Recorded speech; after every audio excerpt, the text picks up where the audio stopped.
अरविंद, क्या देख पा रहे हैं आप? ये अथॉरिटी के लोग तो पहुंचे हैं, कितनी देर में कार्रवाई शुरू होगी? सर आप लोग सर नोएडा अथॉरिटी से हैं सर? एक मिनट हाँ जी बिल्कुल। देखिए, अथॉरिटी के जो तमाम अधिकारी हैं और पुलिसकर्मी हैं वो यहाँ पर पहुंच गए हैं और बातचीत की जा रही है कि किस तरीके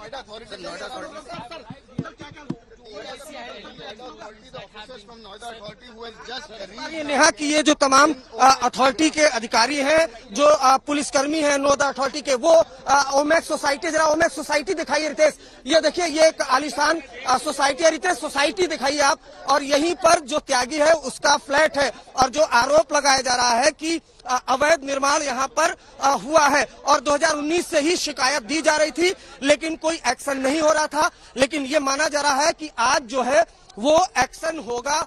जो इलीगल इंक्रोचमेंट किया गया है त्यागी के जरिए, उस पर इलीगल जो इंक्रोचमेंट था त्यागी के जरिए किया गया था, उस पर जो है एक्शन होगा। लेकिन बड़ा सवाल यही है, लगातार ये आरोप लगाया जा रहा है कि नोएडा अथॉरिटी में आखिर जो श्रीकांत त्यागी है उसका करीबी कौन है, जो बार बार शिकायत देने के बावजूद भी अवैध निर्माण को तोड़ा नहीं जा रहा था। जरा देखिए तस्वीरें, अथॉरिटी के जो तमाम अधिकारी हैं, पुलिसकर्मी हैं, वो यहाँ पर पहुंच चुके हैं। ये अब देखा जाएगा यहाँ पर कि किस तरीके का अवैध निर्माण है और उसके बाद फिर यहाँ पर एक्शन होगा। मजदूर भी फावड़ा लेकर यहाँ पर पहुंच चुके हैं नेहा। तो आखिरकार जो श्रीकांत त्यागी जो अपने रसूख के दम पर तमाम तरह के अवैध निर्माण यहाँ कर रहा था, यहाँ तक कि गुंडई ये थी कि मेंटेनेंस चार्ज भी सोसाइटी के लोगों को नहीं देता था और जब सोसाइटी के लोग मांगते थे तो धमकाता था। तो आज लगातार जो श्रीकांत त्यागी है वो फरार चल रहा है। नोएडा कमिश्नर ने आज तक को बताया है कि वो लगातार अपनी लोकेशन बदल रहा है, एक शातिर अपराधी की तरह वो गिरफ्तारी से लगातार बच रहा है, अपनी लोकेशन बदल रहा है। तो फिलहाल श्रीकांत त्यागी गिरफ्तार नहीं हुआ है, लेकिन अब जिस तरीके से हंगामा हुआ और सोसाइटी के लोगों ने प्रेशर दिया था, उसके बाद जो फ्लैट के आसपास इलीगल इंक्रोचमेंट हुआ है, अब उस इलीगल इंक्रोचमेंट पर, अवैध निर्माण पर नोएडा अथॉरिटी का एक्शन होगा।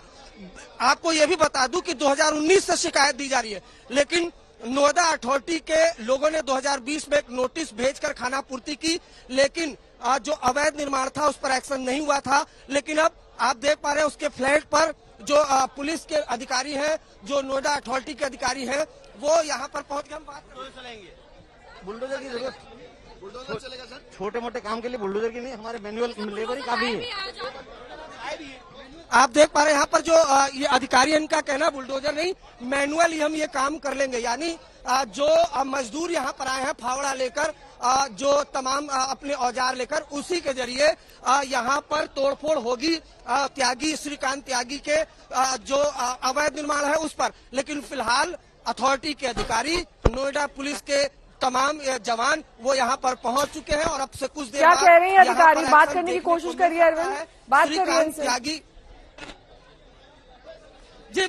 जी देखिए, बिल्कुल हमने बात की यहाँ पर और हमें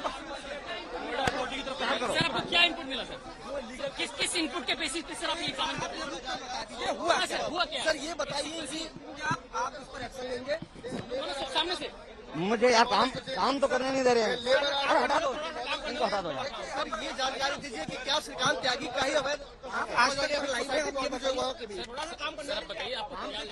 मैं आपको बताऊं नेहा, यहाँ पर काफी गहमागहमी है और आप लोगों का जमावड़ा भी लग गया है। लेकिन मैं आपको बताऊं, उससे कुछ देर पहले जो हमारी बात हुई है, जरा ये देखिए, ये त्यागी का फ्लैट है और यहीं पर एक्शन होना है। और आपको बताऊं, हमारे पास वो दस्तावेज भी है, आज तक के पास वो दस्तावेज भी है जिसमें लगातार ये शिकायत सोसाइटी के लोगों की तरफ से की जा रही थी कि अवैध निर्माण हुआ है।